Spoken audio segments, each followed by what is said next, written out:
Today I'm going through two of the most common calls that I get as an RV repair tech and how you can solve them yourself using one simple tool. This video is actually part 4 of a 5-part series where I'm walking through the 10 most common calls that I get as a tech. I am on a personal mission to save you $5,000 in RV repairs in your RV. Let's jump into it. If you've been following along in the series, then you know the one simple tool that's going to save you thousands is a multimeter. And if you're new here and somehow this is the first video you found, don't be scared. The resistance test that we're going to talk about today is a great place to start. Last video, we talked about continuity, and in this video, we're going to talk about its sister test, resistance. Unlike other tests, resistance doesn't tell us about the electricity itself, but instead about the material that the electricity is moving through. It namely tells us how hard it is for electricity to move through that material. And we measure resistance and how hard it is in a unit called ohms. So we would expect a wire to have a reading pretty close to 0 ohms because it's purposefully very easy for electricity to move through a wire. Whereas we would expect a hunk of wood, for instance, to have a resistance reading of nearly infinity because electricity does not like to move through dry wood. That's why we don't make circuits out of this stuff. If we go back to the car metaphor from the continuity video, resistance is going to tell us, are those cars just driving easily through air, or are they struggling to drive through something like Jello? The difference between continuity and resistance is that continuity is a binary. Can electricity move through this? Yes or no? Whereas resistance is a spectrum. How hard is it for electricity to move through this? So the way this works is that the manufacturer for each multimeter just chooses some sort of resistance cutoff. So I believe for the Klein CL800, that cutoff is 50 ohms. So they decided any reading under 50 ohms means that electricity can move through that material pretty easily.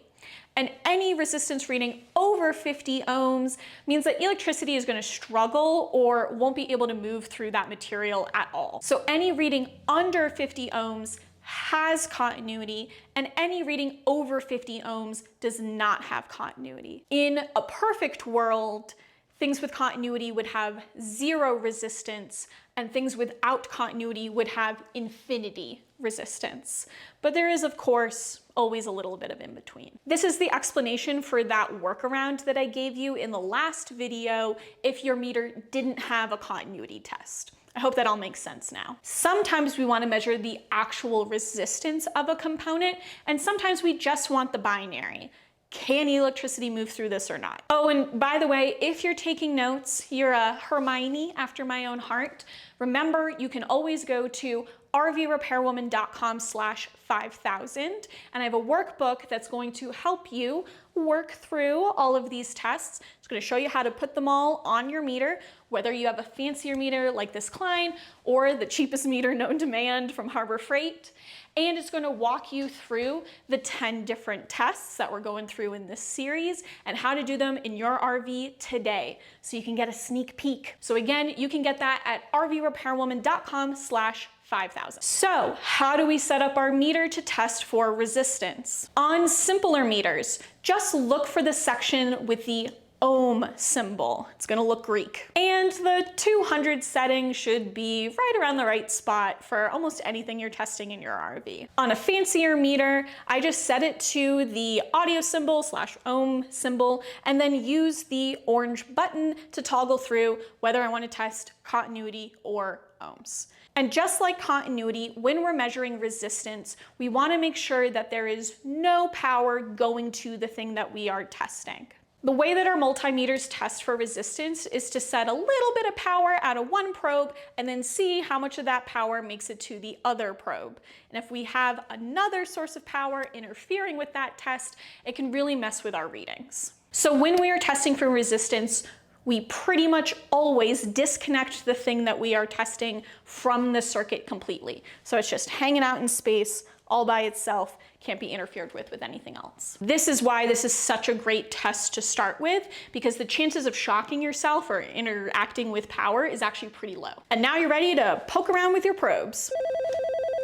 Hello? You gotta come help me. The air conditioner is blowing air, but it's not cold at all. I tested the thermostat like you said, but I think this unit might be dead. I'm on my way. If your RV's AC is turning on but not cooling, then there is a chance that your compressor has died. That's the part of the AC that actually moves the refrigerant around the air conditioner. To test if this is the case, we're actually going to turn the air conditioner off at the thermostat, and we're gonna throw the breaker off for the air conditioner at the breakers. Again, when testing for resistance, we want no power going to the thing that we are testing. Then grab your multimeter and head up to the roof. This test is going to work no matter what kind of air conditioner you have. I believe my clips are going to be for a Coleman Mach air conditioner today, but everything's going to look very similar, whether you have a Dometic, a Furrion, Advent, all of the above. So take the cover off of your AC and locate your compressor. It's going to be the black cylinder thing somewhere in your air conditioner. It may be sitting upright, it may be on its side, it's still just a compressor. It should have some sort of little hat or little cap on it that's just attached with one nut. So unscrew that nut and take that cap off. When you take the cover off, it should look something like this. It may or may not have this part on the right. That is okay. Either way, you're gonna look for the part that has 3 terminals sticking up. If you would like to double check that there is no power going to the compressor and therefore no way that you can shock yourself, it's a great idea. We can use our AC voltage test that we learned about in video 2. And you're just going to take your black probe, put it on any metal part of the air conditioner, and then take your red probe and then just touch each of the terminals you see, or really any terminal you want. You can just touch everything. And you should see 0 volts everywhere that you touch. If you see 120 anywhere, that means that we didn't actually turn off power to the air conditioner. But if you see 0 volts, then we're going to disconnect every wire from the compressor. It might be a good idea to take a quick picture first, just so you remember how everything wires up after. And then your compressor should just be sitting there naked as the day it was born. It should still have just 3 terminals poking up out of it. And if you have good eyes and look very closely, you're gonna see that they are each labeled. One is C, one is R, and one is S. You're just gonna take your meter and set it to resistance, our test of the day. And you're gonna measure across every combination of those 3 terminals. So you're going to measure across C and R and S, and C and S. You should have 3 different readings. Go ahead and write each of those readings down. I'm telling you right now, it is hard to juggle them all in your head. Then we're going to need to do just a little bit of math. Do not worry if that is not your strong point. I've got a tool that's going to help you in just a minute. The 2 smaller readings that you got should add up to the larger reading, plus or minus a tolerance of 10%.